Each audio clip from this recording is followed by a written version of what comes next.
American supplies of war, both material goods and economic aid, had supported the South since the division of the country in 1954.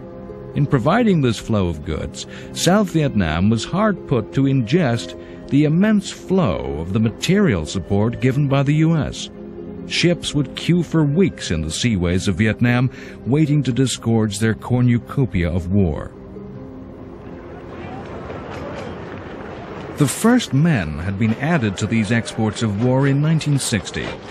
These were the advisors and logistic support troops.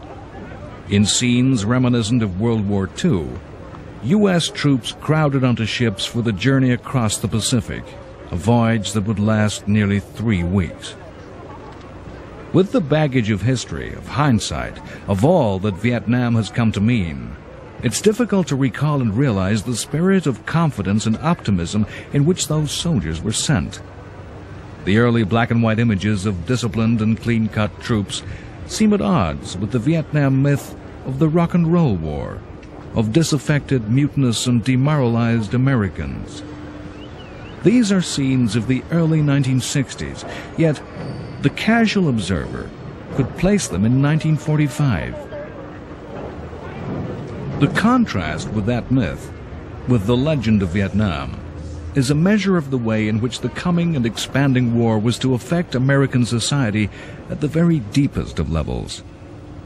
The America of 1963 was the America that had grown up in the confidence and security of the Eisenhower years. It was the America that believed in the vision of John F. Kennedy. The soldiers crowding the decks of these ships had unshakable confidence in America as the strongest country on earth, where anything was possible. It was an America aggressively convinced of the rightness of its fight to preserve freedom against the spread of an inherently evil communism. The nature of American support changed after 1964. In an incident shrouded in conspiracy theory and rumor, American warships were reported as fired upon by the North Vietnamese. The outrage this incident provoked gave political impetus to the deployment of combat forces. In reaction to this provocation, United States soldiers and Marines were deployed no longer just to advise and train, but to fight as combatants directly against the Viet Cong.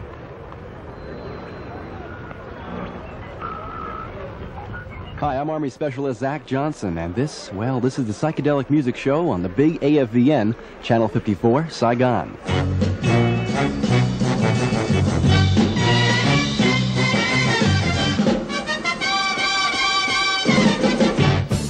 This was a large and powerful body of armed men drawn from a society that was not used to defeat. It was an army that held its enemy in a contemptuous disregard as a guerrilla army, as a band of poorly equipped irregular soldiers. The American soldier of the early 1960s would have had no doubt as to their duty to their country. The aims and beliefs of America would have been their aims and beliefs. They would have known with a certainty that Vietnam was a country that needed to be saved.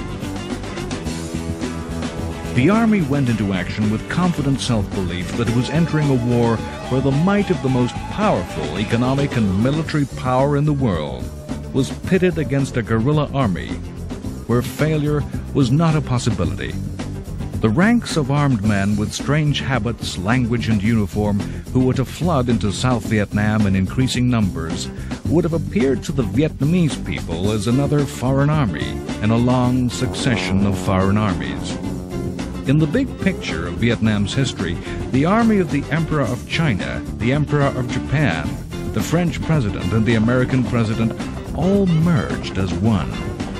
This new army brought to its South Vietnamese ally foreign thinking and foreign ways.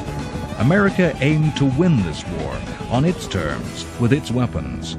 The enemy was to approach the conflict in a deeply different way. The confrontation was not just to be a test of American strength,